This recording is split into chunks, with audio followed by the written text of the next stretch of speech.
خاندان جو ہے عبد القادر گیلانی رحمۃ اللہ علیہ کا خاندان عظیم خاندان، سادات کا خاندان، اللہ اکبر، اس خاندان کو سلام. نجیب الطرفین سید اور کردار کی کمال تک پہنچے ہوئے، ماں باپ بھائی نانا، اللہ اکبر جل شانہ. الغوث العظم کا نانا سید عبداللہ سومئی رحمۃ اللہ علیہ حسینی سید ہے، اور آپ کے والد گرامی سید ابو صالح موسیٰ رحمۃ اللہ علیہ یہ حسنی سید ہے. ان کی شادی کا واقعہ بھی بڑا عجیب ہے.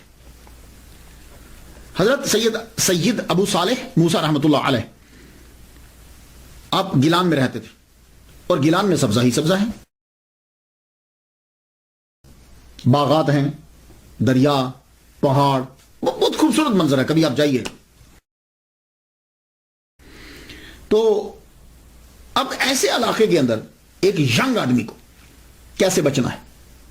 تو اس کے لیے بہترین طریقہ یہ ہے کہ وہ روزے رکھے. اس لیے جوان آدمی کے لیے روزے رکھنے کا کہا گیا. اور آپ نے کبھی غور کیا 13 14 15 13 14 15 چاند کی روزے رکھنے کو حضور نے بولا؟ کیوں؟ چاند عروج پہ ہوتا ہے، اور جب چاند عروج پہ ہوتا ہے تو پھر پانی جو ہے وہ اچھلتا ہے. کبھی آپ جائیے سمندر پہ دیکھیے، اس کی وجہ سے انسان کے اندر کا بھی جو ہے وہ بھی جوش مارتا ہے. تو ان دنوں میں روزہ رکھنے کو کہا گیا. اور آپ نے دیکھا کہ جتنے بڑے بڑے ہوٹل ہیں مہنگے، جو بڑی بڑی یہ عمارتیں بنتی ہیں، وہ سمندر کے کنارے پہ بناتے ہیں. ایک ویو آتا ہے،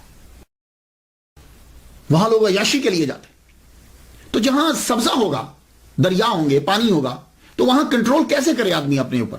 تو بہترین طریقہ روزہ ہے. تو حضرت سید ابو صالح موسیٰ جوانی میں روزے رکھ رہے ہیں. تو روزہ رکھتے ہوئے آپ چل رہے ہیں ایک دریا کے ساتھ ساتھ.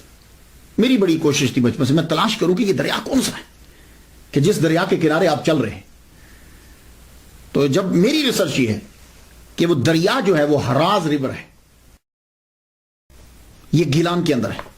اور اگر آپ اس دریا کو جا کر دیکھیں تو یہ دریا اب بھی گلیوں محلوں سے گزرتا ہوا نظر آتا ہے. اس کی مثال میں آپ کو دیتا ہوں. کوئی دریا جب پہاڑی رستوں سے نکل رہا ہو نا تو تب جا کے دیکھیے گا اس کو. یا آپ کبھی کینیڈا آئے ہوں تو کینیڈا کا بھی دریا جو ہے نا وہ بھی اسی طرح سڑک کے ساتھ ساتھ گزرتا جاتا ہے. تو وہ بالکل شفاف پانی ہو جاتا ہے، اتنی گہرائی نہیں ہوتی، نالے کی طرح نکلتا جاتا ہے. تو یہ ہراز دریا بھی بالکل اسی طرح ہی ہے. تو ہراز دریا کے کناروں کے اوپر باغات ہیں، یہ بات یاد رکھیے گا. اور یوں نکلتا ہے، ایسا لگتا ہے جیسے گلیوں میں سے گزر رہا ہے. تو آپ اس کے بالکل کنارے پہ چل رہے ہیں تو ایک سیب بہتا ہوا آ گیا.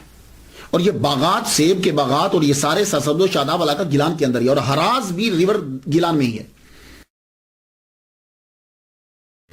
تو وہاں سے جب سیب بہتا آ رہا تھا، آپ نے سیب اٹھا لیا. سیب اٹھا کے کہا چلو روزہ افطار کر لیں گے. روزہ تو افطار کر لیا. افطار کرتے ہی بعد میں خیال آیا یہ کیا کر بیٹھا میں، اگر قیامت کے دن اس کے بارے میں پوچھ گچھ ہو گئی تو میں کہاں سے جواب دوں گا. اب سوچنے لگے کیا کروں.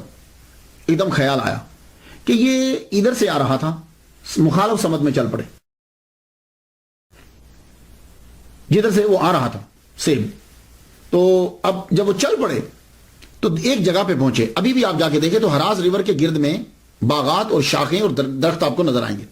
تو یوں ایک سیبوں کا باغ ہے، اور اس ایک درخت کی شاخ جو ہے وہ یوں ہراز ریور کے یوں جھکی ہوئی ہے. آپ سمجھ گئے کہ یہیں کا گر کے گیا ہے. آپ کھڑے ہو گئے، دروازہ کھٹکھٹایا، اندر سے ملازم آیا. جی آپ کو کس سے ملنا ہے؟ کہا مجھے اس باغ کے مالک سے ملنا ہے. کیوں، خیریت ہے؟ کہا سیب کھا لیا اس باغ کا تو معافی مانگنے آیا.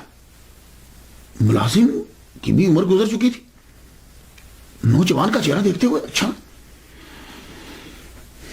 حیران ہوتا ہوا واپس چلا گیا. جا کے اندر مالک کو بتایا، مالک باہر ایک نوجوان آیا ہے، ہمارے باغ کا کہیں سیب گر گیا تھا دریا میں، کہتا ہے کہ مجھے معاف کروانا ہے. آپ بھی مسکرائے، کہا کہ اچھا. آپ آئے دروازے پہ، دروازہ کھولا. سب سے پہلے لڑکے کو یوں سر سے لے کے پاؤں تک اسے دیکھا. دیکھے پوچھ لیں تمہارا نام کیا ہے؟ کہا میرا نام جو ہے وہ سید ابو صالح موسیٰ، امام حسن کی اولاد سے ہوں. تو کیا کہہ رہے تھے تم؟ کہنے لگے حضور میں نے آپ کے دریا کا یہ آپ کے باغ کا سیب جو ہے وہ بہ رہا تھا، میں نے اٹھا کے کھا لیا ہے، معافی مانگنے کے لیے آیا، اور چونکہ میں تندرست ہوں اس لیے لفظوں سے معاف نہ کیجئے، مجھے کچھ کام کہیے میں وہ کر دوں تاکہ میرا جرم معاف ہو جائے۔ دیکھ رہے کہ یعنی صرف لفظوں سے مت بولیے، کیونکہ میں تندرست ہوں، میں کام کر سکتا ہوں، سزا دیجئے۔ تھوڑی دیر سوچتے رہے، کہنے لگے اچھا 2 شرطیں، پہلے ایک پوری کرو، جب ایک پوری ہوگی تو دوسری بتاؤں گا۔ کہنے لگے اچھا بتائیے پہلی کیا ہے؟ کہنے لگے تیرے سیب کا جرم معاف کرنے کے لیے پہلی شرط یہ ہے کہ تم 8 سال یہاں کام کرو۔ اب ایک کتاب میں نے 1 ماہ بھی پڑھا ہے، لیکن یہ مدت مجھے لگی نہیں، 8 سال یا 12 سال، اور باقی دوسری شرط کو دیکھتے ہوئے یہ 8 سال کی مدت جو ہے یہ مجھے ذہن میں آتی، دل کو لگتی ہے۔ 8 سال تک ایک سیب کے بدلے میں تم میرے باغات کی رکھوالی کرو گے، کیونکہ حضرت سید عبداللہ صومعی رحمۃ اللہ علیہ ٹھیک ٹھاک امیر آدمی تھے، آپ کے باغات تھے، کھیت تھے، آپ کے روحانی سلسلہ بھی چلتا تھا آپ کا۔ کہا تو میرے باغات کی رکھوالی کرو گے، تو آپ نے کہا کہ تو پھر تمہیں دوسری شرط بتائیں گے۔ اللہ اکبر جل شانہ، 8 سال تک آپ نے ان کے باغات کی رکھوالی کی۔ ایک سیب کتنے کا ہوگا؟ 8 سال کے بعد آپ حاضر ہوئے، حضور میرے 8 سال پورے ہو گئے۔ کہا ہاں بہت اچھا کام کیا تم نے، یہ اصل میں 8 سال کے اندر تربیت کر دی، پوری کی پوری تربیت کر دی۔ کہنے لگے بہت اچھا کام کیا تم نے، اب دوسری شرط ہے، لیکن سنو اگر یہ شرط پوری نہ ہوئی تو پہلی ضائع۔ کہنے لگے حضور بولیے۔ کہا سنو غور سے سنو،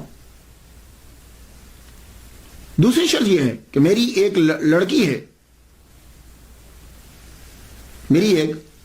ہے، اس سے تمہیں شادی کرنا ہے، اور غور سے سنو وہ ایک طرح سے اندھی ہے، بہری ہے، لگلی ہے، لنگڑی ہے، گونگی ہے۔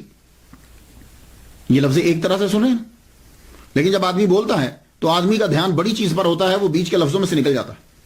آپ نے بڑی تیزی سے فرما دیا ایک طرح سے گونگی ہے، اندھی ہے، لولی ہے، لنگڑی، تمہیں شادی کرنا ہے اسے۔ کہا جی پھر میرا یہ جرم معاف ہو جائے گا؟ آپ نے فرمایا ہاں پھر ہم معاف کر دیں گے۔ اللہ اکبر جل شانہ، ایک سیب ہے کہ 8 سال پہلے گزار چکے ہیں۔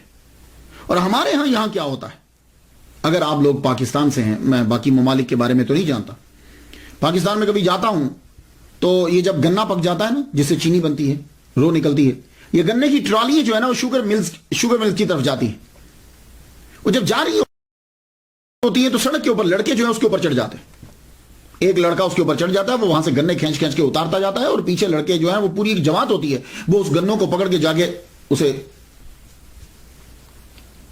اسی طریقے سے اگر آپ گاؤں میں چلے جائیں، گاؤں میں لوگ رات کو جاتے ہیں، اگر وہاں سبزی کی فصل ہے، کھیت ہیں، سبزیاں اگائی کسی نے، یہ کوئی چیز اگائی ہے، تو وہاں بیٹھیں گے رفع حاجت کے لیے، لیکن وہاں سے جو ہے نا وہ اگر وہاں شلجم ہے، کوئی اور چیز ہے، اسے اکھیڑتے جائیں گے اور چوری کر کے لے کے گھر جا کے پکا دیں گے۔ اور بعض جگہوں میں تو ایسا ہوتا ہے کہ جب آدمی سو جاتے ہیں رات کے 2 بجے یا 3 بجے، کہ جس وقت اٹھ کر آدمی تہجد کے لیے اٹھتا ہے، عبادت کرتا ہے، تو لوگ کیا کرتے ہیں کہ وہاں کھیت سے چارہ کاٹ لیتے، چارہ کاٹ کے آگے اپنے جانوروں کو ڈال دیتے، اور اس کے بعد پھر فجر کی نماز باجماعت ادا کی جاتی۔ تو یعنی یہاں یہ ہے کہ چارہ اور سبزی، ویجیٹیبلز اور گنے یہ لے لیے جاتے، لیکن الغوث العظم عبد القادر گیلانی رحمۃ اللہ کے والد گرامی نے ایک سیب لیا اور 8 سال تک پہلے تو ملازمت کی، اور اب تیار ہو گئے ایسی لڑکی کے ساتھ پوری زندگی گزارنے میں کہ جن کے والد کہہ رہے ہیں کہ وہ ایک طرح سے اندھی ہے، لولی ہے، لنگڑی ہے۔ ہم نے فرمایا ٹھیک ہے، اگر جرم معاف ہوتا ہے تو میں ریڈی ہوں۔ نکاح ہو گیا، نکاح پڑھا دیا گیا۔ اب جب نکاح ہو جاتا ہے تو شاید ظاہر ہے کہ آپ کمرے میں گئے، جو ہی کمرے میں گئے، اب نکاح تو ہو گیا، کمرے میں جب گئے تو انٹر ہوئے آپ، تو سامنے آپ کی زوجہ محترمہ جو ہے وہ کھڑی، آپ نے پہلی نظر جب ڈالی تو پہلی نظر اتنی خوبصورت، اللہ اکبر جل شانہ، اب دوسری منع ہوتی، اب ایک دم سے منہ پھیرا اور پھیرنے لگے تو پیچھے سے آواز آئی آپ میرے خامد ہیں، رکیے، آپ کا یہ نام ہے۔ ہم نے فرمایا اس کا مطلب ہے کہ یہ دیکھ بھی سکتی ہے اور آواز بھی آ رہی، بول بھی سکتی ہے۔ ایک دم سے جب یہ تیزی سے دوڑے دروازے سے نکلے تو آگے ہی حضرت عبداللہ صومعی رحمۃ اللہ علیہ کھڑے تھے، لگتا ہے کہ ان کو معلوم تھا کہ یہ ضرور ہوگا، آپ ان سے ٹکراتے بچ گئے۔ میں بیٹے کیا ہوا؟ کہ حضور آپ نے تو فرمایا تھا کہ وہ ٹانگیں نہیں ہیں تو کھڑی تھی وہ تو، اور بازو بھی، میری نظر پڑی بازو بھی ہیں، اور آپ نے کہا تھا کہ وہ اندھی ہیں، تو مجھے دیکھا ہے انہوں نے، اگر دیکھتی نہیں تو آواز کیسے آتی؟ اور گونگی بھی نہیں ہے، مجھے آواز دی انہوں نے۔ اب نے فرمایا بیٹے جب میں بات کر رہا تھا تو میں نے جھوٹ نہیں بولا تھا، میں نے کہا تھا ایک طرح سے، تم نے ایک طرح پہ دھیان نہیں دیا۔ اور سن، میں نے اسے کیوں کہا تھا کہ گونگی ہے؟ آج تک میری بیٹی نے کسی غیر محرم سے بات نہیں کی، آج تک میری بیٹی نے کسی غیر محرم کی بات کو سنا بھی نہیں ہے، آج تک میری بیٹی نے کسی غیر محرم کو دیکھا بھی نہیں ہے، آج تک میری بیٹی نے کسی غیر محرم کو چھوا بھی نہیں ہے، اور آج تک میری بیٹی کسی غیر محرم کے گھر میں پاؤں سے چل کے بھی نہیں گئی۔ اللہ اکبر جل شانہ۔ آپ نے فرمایا یہ تیری ہی بیوی ہے، میں نے تیرا ہی نکاح اس کے ساتھ پڑھا ہے۔ اب آپ جتنے بھی سن رہے ہو، پوری دنیا میں میرا لیکچر سنا جاتا، آپ مجھے بتا دو، موسیٰ جنگی دوست جیسا باپ ہے، فاطمہ جیسی ماں ہے، تو بیٹا عبد القادر گیلانی رحمت اللہ علیہ کیوں نہیں پیدا ہو؟ شادی ہو گئی۔ اب یہاں میں تلاش کرتا ہوں تو کتب میں مجھے نہیں ملتا کہ وہ شادی کے بعد وہیں رہے یا کہیں اور رخصت ہو گئے، لیکن میں نے جتنا پڑھا ہے اور باتوں سے اندازہ مجھے یہی ہوتا ہے کہ آپ وہاں سے گئے نہیں۔ ہاں، آپ کے نانا جو ہیں، الغوث الاعظم کے نانا جو ہیں، انہوں نے مکان علیحدہ لے دیا، یہ ہے، رہے وہیں، اسی علاقے میں آپ رہے۔